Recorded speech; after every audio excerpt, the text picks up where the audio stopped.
P or Q എന്ന് കിട്ടി. Okay, clear ആണെന്ന് കരുതുന്നു. ഇത് ചെയ്യണം എന്നുണ്ടെങ്കിൽ നമ്മൾ വൃത്തിയായിട്ട് ആ പറയുന്ന ടേബിളുകൾ മനസ്സിലാക്കിയിരിക്കണം, എങ്കിൽ മാത്രമേ ചെയ്യാൻ പറ്റത്തുള്ളൂ. ഓക്കെ, അടുത്തൊരു ക്വസ്റ്റ്യനോട് നോക്കിക്കേ. അടുത്തൊരു ക്വസ്റ്റ്യനോട് നോക്ക്. ഷോ ദാറ്റ്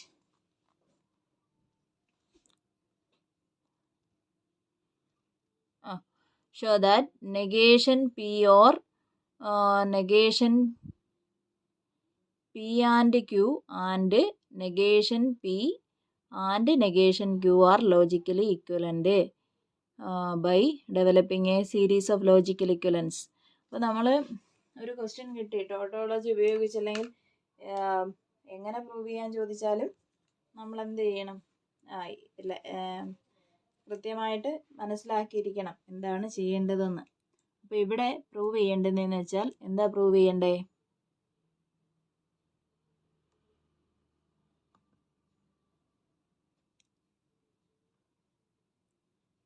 ഷോ ദാറ്റ് എന്താ പ്രൂവ് ചെയ്യാൻ ചോദിച്ചേക്കുന്നത്? നെഗേഷൻ ഓഫ്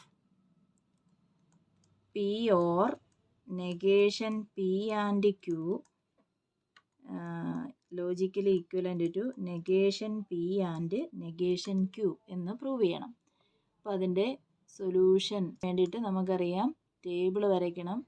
ടേബിൾ വരയ്ക്കുന്നതാണ് എളുപ്പം, അല്ലാതെ വേണേലും എഴുതാം.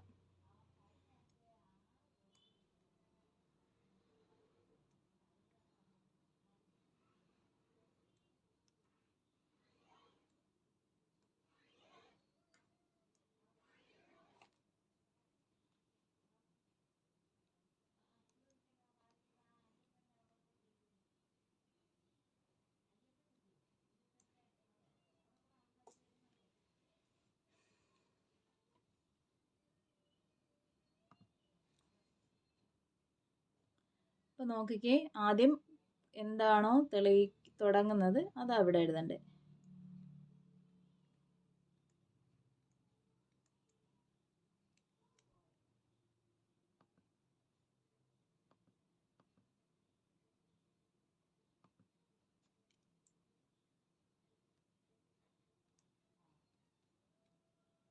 ഓക്കെ, ഇവിടുന്ന് തുടങ്ങുന്നു. അപ്പോൾ ഇവിടെയും നമ്മൾ മനസ്സിലാക്കണം പി ഓർ അതായത് ഏത് ലോയാണ്? അതായത് ഒരേ എലമെന്റ് തന്നെ ഫസ്റ്റിലേ വരണം, ഒരേ എലമെന്റ് തന്നെ ഫസ്റ്റിലേ വരണം എന്നല്ല. അതായത് നോക്ക്, പി ഓർ ബ്രാക്കറ്റിൻ്റെ ഉള്ളിൽ Q or R logically equivalent to P or Q or R.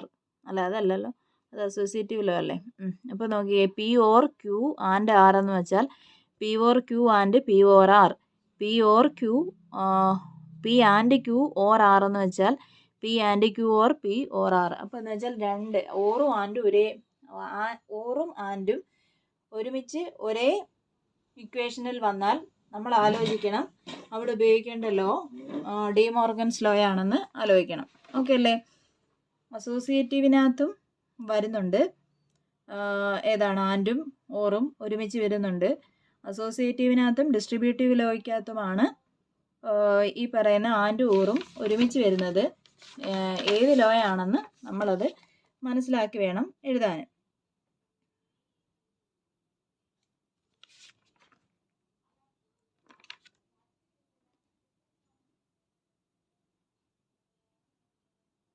Sorry, നമ്മളിവിടെ ഏത് ലോ ആണ് ഉപയോഗിക്കേണ്ടത്? ഡിസ്ട്രിബ്യൂട്ടീവ് ലോ ആണോ? ഒന്നുകൂടെ ഒന്ന് ചെക്ക് ചെയ്തേ. നോക്കിക്കേ, നെഗേഷൻ പുറത്തുണ്ട്, ബ്രാക്കറ്റിൻ്റെ ഉള്ളിൽ രണ്ടാളുണ്ട്. ഓക്കെ, നോക്കിക്കേ, ഒന്നുകൂടെ നോക്കുക. നെഗേഷൻ പുറത്ത്, ബ്രാക്കറ്റിൻ്റെ ഉള്ളിൽ ഒരാൾ പീൻ്റെ സ്ഥാനത്ത് ഇവിടെ ഒരാളുണ്ട്, ഇവിടെയും ഒരാളുണ്ട്. ഓക്കെ അല്ലേ? അപ്പം നമ്മൾ പഠിച്ചിട്ടുണ്ട് negation of P or Q എന്ന് പറഞ്ഞാൽ നെഗേഷൻ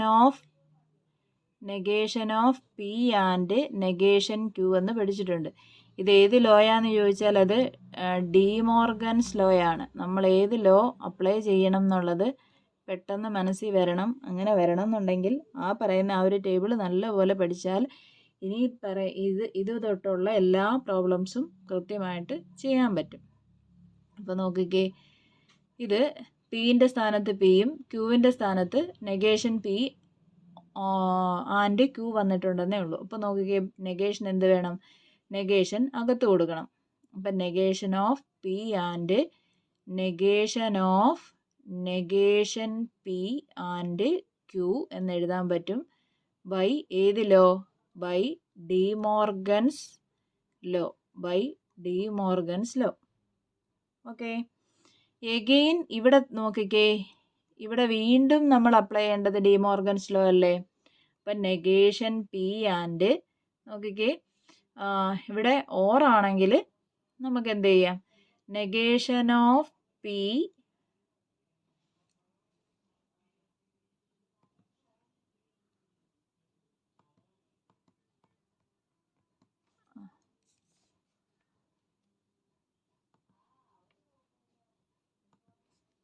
നമ്മൾ പഠിച്ചിട്ടുണ്ട്.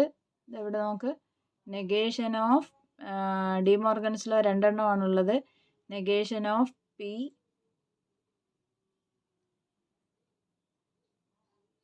ആൻഡ് ക്യൂ എന്ന് പറഞ്ഞാൽ logically equivalent to negation P or negation Q ആണ്. അപ്പോൾ അത് വെച്ചിട്ട് നെഗേഷൻ പി ആൻഡ് ഇവിടെ ഡി മോർഗൻസ് ലോ അപ്ലൈ ചെയ്താൽ negation of negation P and മാറിയിട്ട് ഓർ ആകും നെഗേഷൻ ക്യൂ. ഓക്കെ അല്ലേ? അപ്പോൾ ഇത് ഇത്രയും ഒരു ബ്രാക്കറ്റിലാണ്. അപ്പോൾ ഇവിടെ നോക്കിക്കേ, ഇവിടെ ഡബിൾ നെഗേഷൻ വരും അല്ലേ? അപ്പോൾ ആ ഡബിൾ നെഗേഷൻ ഇതെന്താണ്? ഇവിടെ വീണ്ടും റീസൺ എന്താണ്? ഇവിടെ ഡി മോർഗൻസ് ലോ ആണ് ഉപയോഗിച്ചത്. അപ്പോൾ ഡി മോർഗൻസ് ലോ എഴുതി. ഇവിടെ നോക്കിക്കേ, ഇവിടെ 2 നെഗേഷൻ ഉണ്ട്. അപ്പോൾ അവിടെ എന്ത് റീസൺ എഴുതണം? ഡബിൾ നെഗേഷൻ ഉണ്ട്. ഡബിൾ നെഗേഷൻ ആയതുകൊണ്ട് നമ്മൾ അതിനെ എങ്ങനെ എഴുതും? Negation P and double negation വന്നാൽ അത് തന്നെ, പിന്നെ ബ്രാക്കറ്റ് അപ്പോഴും മാറ്റിയിട്ടില്ല. ഓക്കെ അല്ലേ?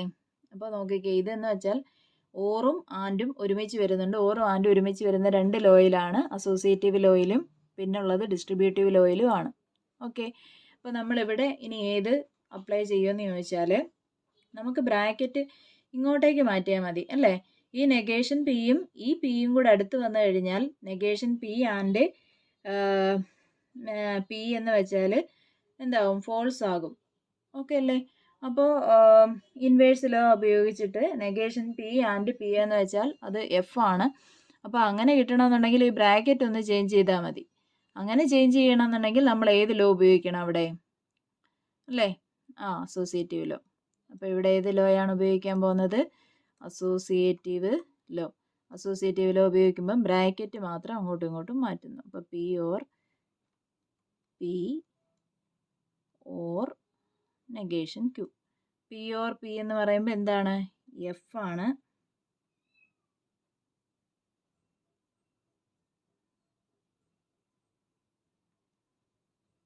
അപ്പോൾ എഫ് ഓർ നെഗേഷൻ ക്യൂ എന്ന് വന്നാൽ നമ്മുടെ ആൻസർ കിട്ടില്ല. അപ്പോൾ ഇവിടെ ഉപയോഗിക്കേണ്ട ലോ അസോസിയേറ്റീവ് ലോ ആണോ? അല്ല. അപ്പോൾ ഈ ഓറും ആൻഡും ഒരുമിച്ച് വരുന്നത് നമ്മൾക്കറിയാവുന്നത് 2 കാര്യങ്ങൾക്ക് മാത്രമേ ഉള്ളൂ. ഏതൊക്കെയത്? ഡിസ്ട്രിബ്യൂട്ടീവ് ലോയിലും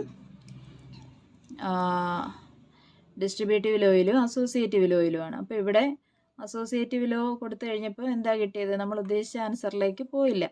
അപ്പോൾ നമ്മൾ ഏത് ലോ ആയിരിക്കണം ഇനി അപ്ലൈ ചെയ്യേണ്ടത്? ഡിസ്ട്രിബ്യൂട്ടീവ് ലോ അല്ലേ?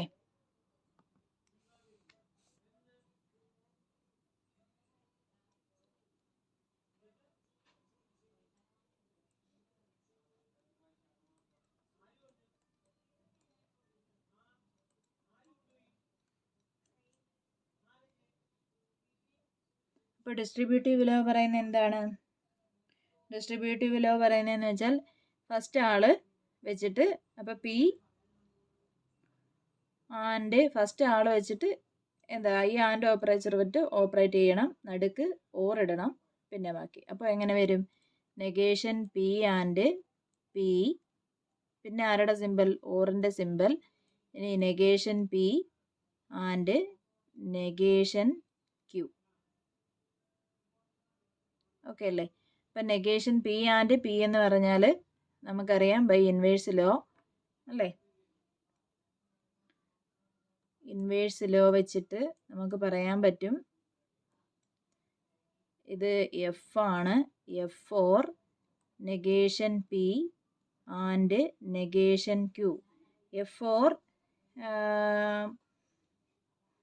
എനി നമ്പർ എന്ന് വെച്ചാൽ എന്താണത്? ബൈ ഐഡൻറ്റിറ്റി ലോ ആണ് അല്ലേ? അപ്പോൾ എഫ് ഫോർ ഇതെന്ന് വെച്ചാൽ F for P.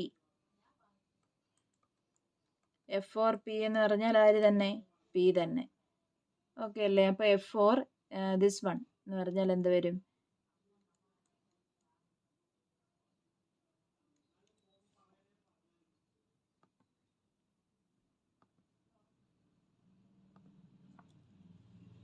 Negation P and negation Q എന്ന് കിട്ടും. ബൈ ഏത് ലോയാണ്? Identity law.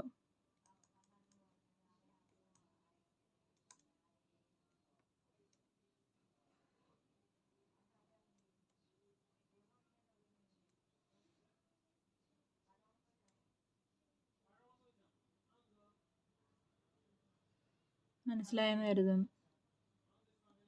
ഇതുപോലെ ഈ വരുന്ന എല്ലാം എന്ത് ചെയ്യണമെന്നുണ്ടെങ്കിലും നമ്മൾ ആദ്യത്തെ ആ ലോസ് ഓഫ് ലോജിക്കിൻ്റെ ആ ഒരു ടേബിള് കൃത്യമായിട്ട് മനസ്സിലാക്കിയിരിക്കണം. അത് ഓരോ ഘട്ടത്തിൽ ഓരോ രീതിയിൽ അപ്ലൈ ചെയ്യണം. എങ്കിൽ മാത്രമേ ആൻസർ കിട്ടത്തുള്ളൂ.